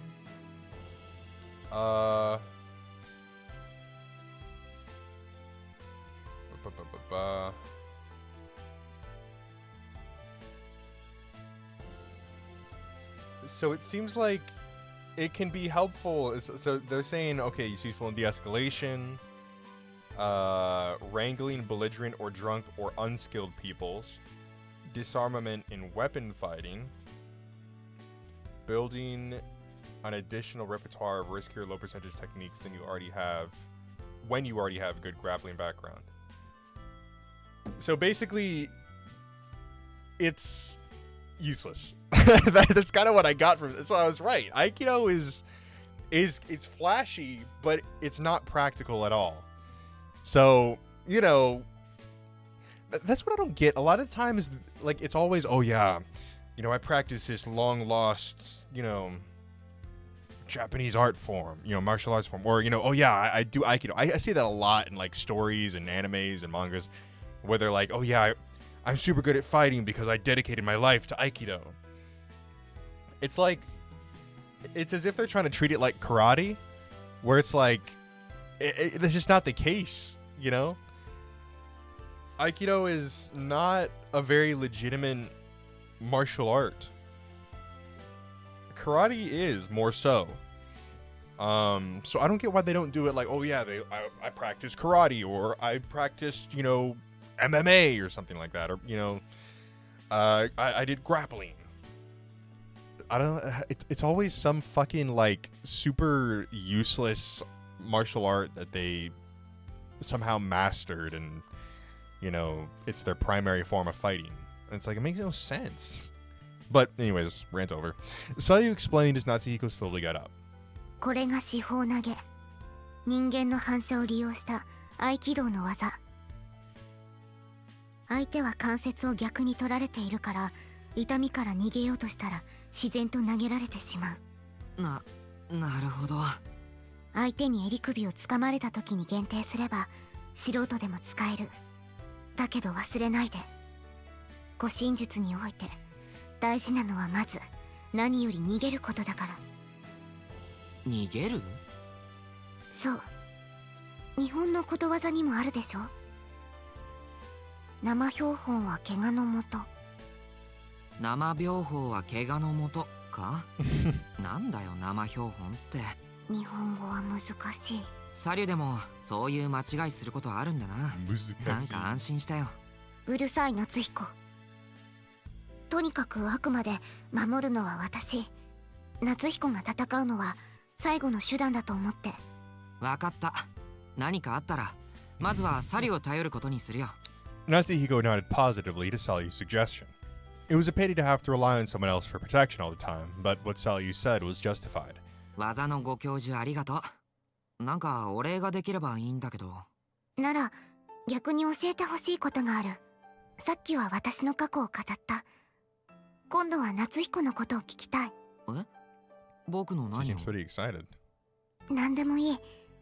例えば家族について。Well, you know, I don't have a dad, and my mom's never there, so that's kind of all I know. 夏彦の母は天川博士だけど、父は今どこに？ああ、聞いてないのか？父さんはだいぶ前にお星様になったよ。星に？ She didn't seem to understand the euphemism, so Natsuhiko spoke up front this time. その死んじゃったってことさ。去年32歳。まだ若かったのに癌にかかっちゃってさ。僕が5歳の時だからもう10年以上も前だ。ごめん。ああ、いや気にしなくていいよ。もう昔のことだし今さら悲しくなったりはしないから。Slight silence spread through the room. After making sure that Alice hadn't made any sounds, Sayu sighed in relief and spoke. 夏彦の父はどういう人だったの？それがあんまり覚えてないんだよな。僕と同様コミュニケーターだったらしいけど。父も？コミュニケーター大発現前に生まれた人としては珍しい適正度 B 能力レベル4のコミュニケーターだったらしいよ。 Once Natsuhiko finished recounting the second-hand information from his mother, Sayu spoke in agreement. では夏彦の適正度の高さは父からの遺伝なのね。どうだろう。確かに母さんは適性がないけど。どういう意味？夏彦は適正度 S なのだから父からの遺伝と考えるのが自然。それなんだけどさ、サリュ。Natsuhiko lowered his voice to a whisper. 実は僕の適正度って元から S だったわけじゃないんだ。学校に入る前に測った時は C だったんだよ。でも小学校に入ってからもう一度計測すると S に上昇してたんだ。 Salyu's eyes widened at the revelation. ちょっと待って、どういうこと？適正度とは生まれつき決まっているもので、 What can I say? I've got exponential aptitude. そこなんだよ。不思議なのは。I'm just the goat. 結局最終的には。Oh, did I skip something? That's what makes the whole thing a mystery. 計測した医者も首をひねっていてさ、めったにない事例だって騒ぎになったんだけど、結局最終的には小学校に入る前に測った時の C って結果はただの計測ミスで、正しくは S だったってことになった。 The truth was that next to nobody knew. According to the Rokame Academy student database, Natsuhiko by nature had rank S aptitude. The data from his time with rank C aptitude had been erased. そういうことってあるの？まあそれから何年経っても S のままだからそっちが正しいんだろ。特筆するようなことはそのくらいかな。あとは割と平凡な生活を送っていたよ。そう。 Natsuhiko suddenly realized how slow Salyu's reaction had been. ごめん、つまらないかな、こんな話。違う。実はさっきからとてもものすごく非常に眠い。え、そうだったのか？夏彦の話をもっと聞きたくて頑張っていたんだけど、もう限界。いいよいいよ。また今度いくらでも話してやるから。ならば私はもう寝る。 And then, as if Salyu's soundboard had run out of batteries, her voice faded into the distance. 寝るんなら膝枕でもしてやろうか。ありがとう。では失礼して。 Salyu collapsed onto Natsuhiko's lap and shut her eyes. あ、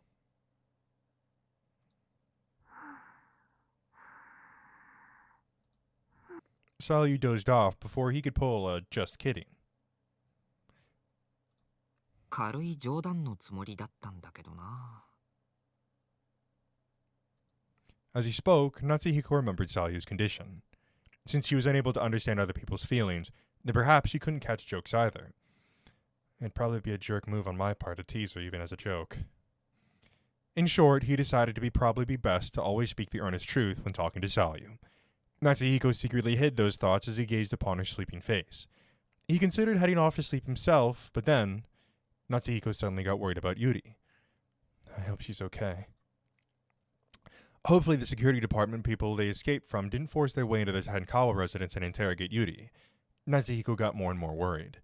And Yuri would probably get worried too if they didn't come back until the next day. I'll go call her. Perhaps it was a mistake to leave their PDAs behind. Natsuhiko quietly left the room, trying his best not to make a sound. As he left the building, Natsuhiko looked around the nighttime streets. Is there a payphone anywhere? There were hardly any of the sort nowadays, but luckily Natsuhiko managed to find a telephone box close to the store.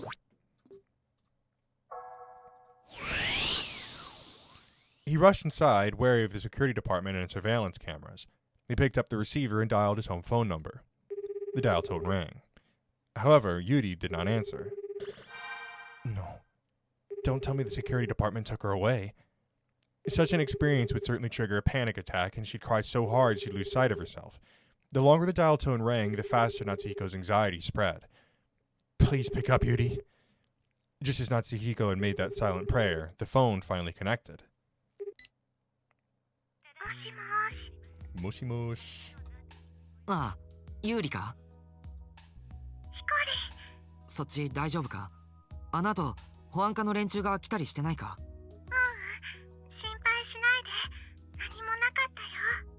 ？Natsuhiko felt relieved to hear Yuri's relaxed voice.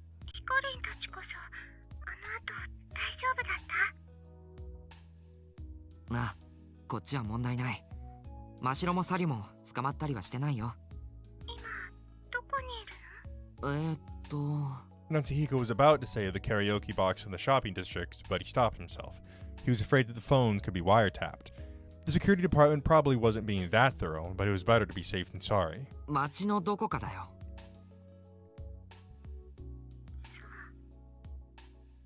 As if Yuri had sensed Natsuhiko's misgivings, she pried no further. まあ心配することはないけどさ、ちょっと今日は帰れそうにないんだ。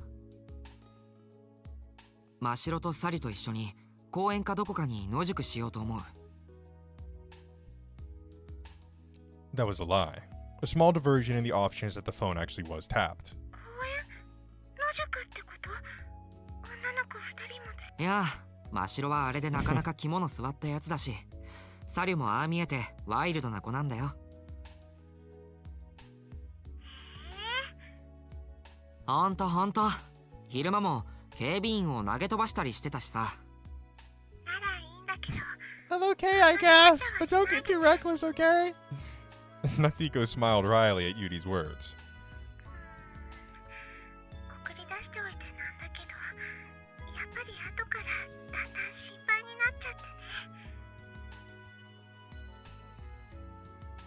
そうか。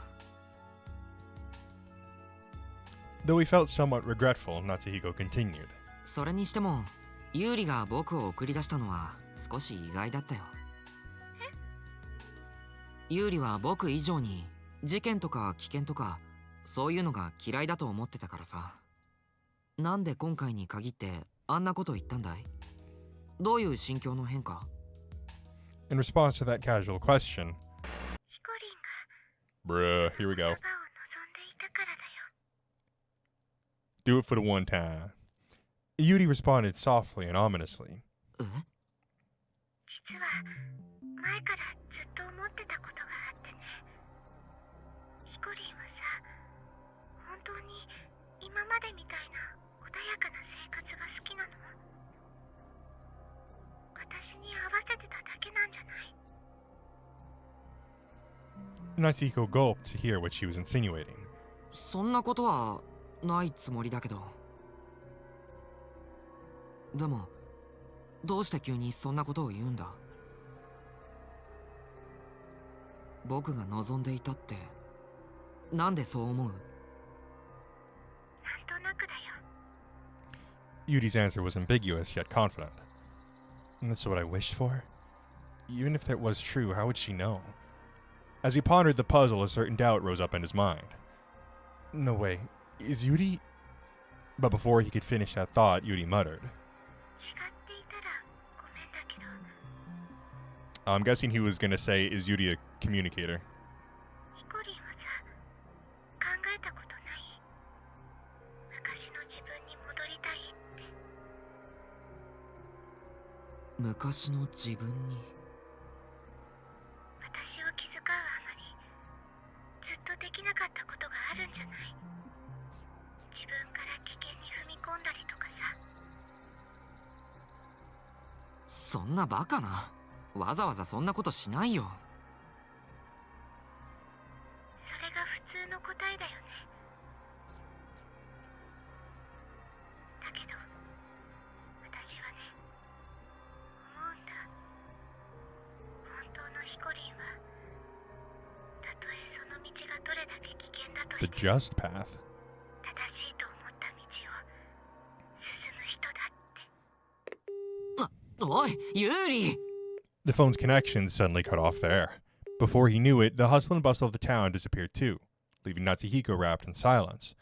The only sound echoing through the silence was the ticking of Natsuhiko's watch. But soon enough, even that sound stopped. Again? When he looked to check, his watch was indeed broken. Back to reality again, huh? He already knew. He knew that all this time. He was merely having a recollection of September 14th. He knew that his recollection of the past was gradually getting closer to the present, to the day his watch broke. In the dead silence, Natsuhiko's conscience returned to September 16th. And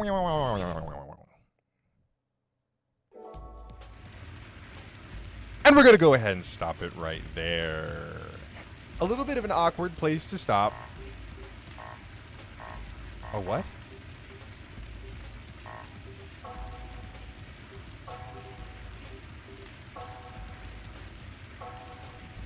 No! それじゃあ、どうやって捜索しようか。 I thought I did save. Oh my god, I thought I hit the save button. I did not know I hit load. I was like, what? Why can't I do this? Okay, well, while this is going, I guess we can kind of wrap up the video. So, yeah, I don't know, very interesting. So again, I do think that maybe that building was... Well, I think a couple things. I think the reason that the security department was so quick to catch on to us is in part due to the fact that they were that was probably some kind of sting operation that they were setting up there. So that's why the security department wanted to hunt us down. I think the security department knows that there's a terrorist threat going on. Well, obviously they must. So I think they most definitely know about what's going on and potentially maybe even what's going to happen. And so that's why they were so adamant about trying to like track us down. because they were like, oh yeah, you know, we have this kind of sting operation going up in this decoy building. These kids go in there, assault one of the guards, and then run away. And they were supposedly talking about some kind of terrorist plot. So, like, they know something. That's why we need to track them down. Obviously, this is... I've mentioned this before, but this is kind of a thing of... Who do we trust? Do we trust the government? Are they actually trying to keep people safe? Are they behind it? Is this purely all the work of Q? Do we trust what they're doing in the city? Yada, yada, yada. I mean, there's a lot of layers of, you know, kind of who to trust, who to point your fingers at going on here right now. And this definitely, like, exemplifies it. Because you're talking about a situation in which it's pretty much... Well, as of right now, it's pretty much impossible to get a bearing on who's good and who's bad. Yeah, I'd say that's pretty fair, actually. We don't have a face to put to the Q organization.